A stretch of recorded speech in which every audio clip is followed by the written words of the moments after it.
एका गल्लीत रात्री उशिरा घरांच्या दरवाजाची बेल वाजवणाऱ्या एका महिलेचं प्रकरण पोलिसांनी उघड केलं आहे. परिसरातील CCTV कॅमेऱ्यात ही महिला दिसली. या फुटेजच्या आधारे पोलीस महिलेपर्यंत पोहोचले. यानंतर समजले की ही महिला आपल्या लिव्ह इन पार्टनरच्या शोधासाठी येथे आली होती. ही घटना ग्वाल्हेरच्या चंदननगरमधून समोर आली आहे.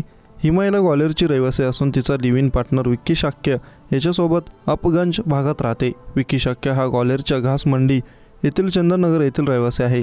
8 जून रोजी या महिलेचं विक्कीसोबत भांडण झालं. त्यानंतर तो तिला सोडून गेला. यानंतर ती महिला तिचा लिव्ह इन पार्टनर विकीचा शोध घेण्यासाठी चंदननगरमध्ये पोहोचली. मात्र तिला विकीचं घर माहीत नव्हतं.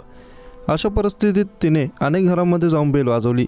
मात्र मध्यरात्री दरवाजाची बेल वाजल्याने भीतीपोटी लोकांनी दार उघडलं नाही. यानंतर एक महिला रात्री बेल वाजवून घराबाहेर रडत असल्याची अफवा परिसरात पसरली. महिला आणि तिचा live in partner Vicky Shakya यांच्या पडताळणी केल्यानंतर पोलिसांनी ही बाब उघड आली आहे. रहिवाशांनी सांगितलं की महिला रात्री बेल वाजवते आणि भीतीदायक आवाजात रडते. रात्री नातेवाईक आणि कुटुंबियांना दार उघडण्याची भीती वाटते. त्यांनी पोलिसांना मदतीची विनंती केली आहे. ग्वाल्हेरचे CSP अशोक जोदैन म्हणाले की ग्वाल्हेर पोलीस स्टेशन हद्दीतील चंदननगर येथील रहिवाशांनी तक्रार केली होती की एक महिला रात्री त्यांची घराची बेल वाजवते आणि रडते आणि त्यांना त्रास देते. CCTV फुटेजच्या आधारे महिलेची ओळख पटली.